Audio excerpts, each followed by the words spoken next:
Corentin, bonjour. Bonjour. Alors, tu es triathlète, tu es ambassadeur bodycross. Alors, je voulais savoir d'abord comment tu vas, est-ce que tu es en bonne santé? Alors oui, moi j'ai pas de souci de santé particulier, j'ai pas de proche qui est touché pour le moment par le coronavirus, donc tout est au top pour moi. Alors, et le sport, ça te manque pas trop? Le sport ça me manque un peu, mais c'est surtout sortir dehors. Moi je suis quelqu'un qui aime bien la nature, tout ça, donc j'arrive à faire du sport chez moi, mais c'est quand même différent. Et justement, comment tu gères, quand tu dis que tu fais du sport chez toi, comment tu organises tes journées? Tu suis un plan d'entraînement, tu y vas au feeling et comment tu t'entraînes concrètement? Eh ben, je suis toujours en fait mon plan d'entraînement que me prépare mon entraîneur, qui l'a adapté en fait à la situation. Donc on peut pas nager, mais à la place on essaie de faire du renforcement essentiellement du haut du corps. Pour le vélo, on a la chance d'avoir des home trainers, donc des vélos d'appartement pour pouvoir s'entraîner. Et en course à pied, je m'entraîne vraiment aux abords de chez moi. J'ai une petite boucle d'1 kilomètre autour de chez moi qui me permet de sortir quand même pour m'aérer. Et du coup, ça remet aussi beaucoup en cause ta saison. En fait, tu avais peut-être des objectifs à court terme dans les mois enfin, au printemps là. Bah oui, quand même. Ça a commencé par le championnat de France de cross où on n'a pas pu y aller. Et là, tout le début de saison, toute la partie qui est en mai, elle est vraiment. Pour l'instant, ils n'ont pas annoncé officiellement d'annulation, mais il y a forte chance que ça se passe pas. J'avais prévu d'aller au championnat d'Europe de cross triathlon comme l'année dernière en Roumanie, qui se déroule le 20 et 23 juin. Et je pense que j'irai pas parce que la situation sera sûrement pas rétablie. Donc là, on travaille un peu sans visibilité au loin, quoi. Donc c'est difficile de se préparer quand même. Et je voulais savoir justement, tu te retrouves à avoir pas mal de temps libre entre guillemets, en plus de tes entraînements. Comment tu gères? Est-ce que il y avait des choses, tu te disais, ah, si j'avais plus de temps, je lirais plus. Est-ce que tu as tu t'es mis à la lecture par exemple? Je me suis pas forcément mis à la lecture parce que j'ai encore en fait beaucoup de cours en visio ou Ah oui, il faut. envoyés en PDF. Donc j'ai du travail scolaire quand même. Et le reste du temps, bah non, j'en profite pour prendre des nouvelles de mes proches.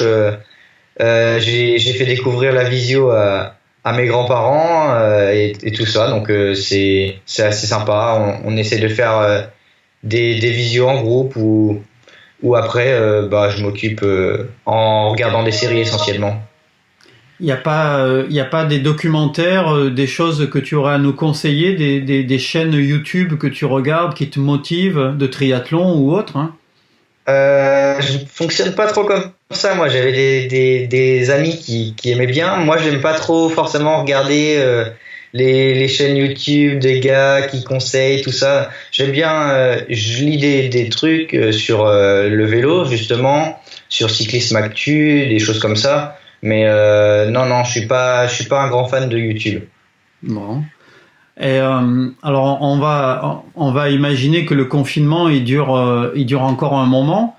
Si on devait se souvenir des belles choses de ce que même si tu es très jeune, ta carrière est assez courte mais quand même assez importante. Si tu devais retenir des belles choses, c'est quoi les beaux souvenirs de sport que tu gardes? Eh ben, les beaux souvenirs de sport, c'est quand même déjà l'échange avec plein de gens, des amis.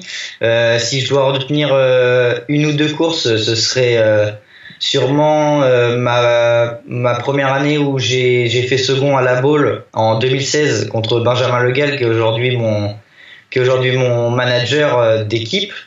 Et puis évidemment le championnat d'Europe de cross duathlon que j'ai gagné l'année dernière. Et je peux parler aussi du championnat de France de duathlon où malgré mon faible temps d'entraînement par rapport à certains, j'ai réussi à accrocher des gars qui sont en équipe de France de triathlon, donc c'était quand même assez valorisant. Oui, bah c'est des beaux souvenirs tout ça, là, ouais. Ouais, ouais, ouais. Et quand le confinement sera levé, quelle est la première chose que tu as envie de faire? C'est d'aller rouler en vélo, d'aller nager? C'est quoi qui te manque? Juste avant le confinement, déjà j'en ai profité pour faire une longue sortie vélo parce que je sentais que ça allait sûrement arriver. Mais je sais pas trop encore. Je pense retourner à l'entraînement avec le groupe d'entraînement qu'on a et puis pour se faire plaisir autrement que par visio et puis peut-être faire un repas tous ensemble comme on a fait un peu avant le confinement. Tous ensemble aussi parce qu'on avait prévu de longue date un rassemblement qu'on avait fait et peut-être repartir comme si il y avait rien eu qui s'était passé, repartir de ce repas et réavancer comme ça. Et est-ce que tu penses que ce confinement et ce que l'on vient de vivre va impacter les courses dans le futur? Est-ce que on va revenir comme avant ou alors peut-être que ça va modifier des choses, peut-être les courses seront limitées. Est-ce que les événements vont être limités à 1000 personnes, à 500? Tu penses que ça peut avoir un impact, ça? Je pense que ça va avoir un impact au début, sur la reprise surtout, mais d'ici 2021, je pense que tout ça se sera revenu à la normale. Mais c'est possible qu'au début, des courses comme des triathlons qui sont plutôt durs à organiser parce que c'est 3 sports, et c'est possible que ça commence par juste des simples courses à pied ou des petites courses de vélo ou de VTT. Mais non, je pense que ça reviendra assez vite à la normale. Les calendriers sont quand même ont été un peu repoussés, mais il y a des calendriers nationaux et internationaux à respecter quand même. Donc je pense que ça reviendra. 2021, ce sera sûrement un peu particulier parce que il est possible qu'en 2020, les championnats, il n'y ait pas de montée-descente et qu'il y ait des clubs qui financièrement puissent pas rester avec ce qui s'est passé. Donc, ils vont être obligés d'abandonner les championnats. Et donc, ouais, c'est possible qu'en 2021, ça ait un petit impact, mais ça va repartir à la normale dans les années qui vont suivre. Ouais. Bah oui, on va espérer. Ça serait un effondrement de tout notre monde. Ah bah oui, sportivement, ce serait compliqué. J'ai du mal à imaginer un monde sans compétition internationale. Par exemple, on pourrait penser que les frontières vont rester bloquées pendant un petit bout de temps et que ça bloque toutes les compétitions internationales, mais je pense que c'est pas possible. Bah oui. Alors pour conclure et pour rester optimiste, est-ce que tu as des petits conseils à donner aux gens qui font du sport? Est-ce qu'il faut rester dans une routine? Il faut se planifier des séances? Tu as des petits conseils à donner? Il faut essayer de garder déjà le moral parce que c'est pas forcément simple de faire du sport quand on est en appartement. Moi, j'ai la chance d'avoir un jardin, donc c'est arriver à se mettre une routine, au moins une séance par jour, si on avait l'habitude de ce rythme.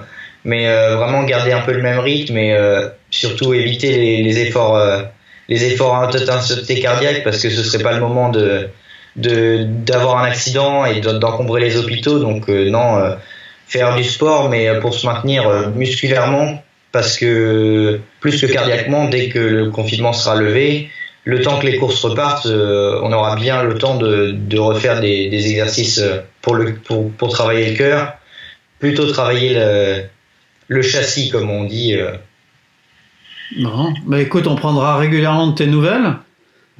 Et quand on retrouvera sur les triathlons le plus rapidement possible, on va espérer cet été. C'est ça, j'espère au moins juin-juillet, espérons. Bah super, bah merci beaucoup. De rien.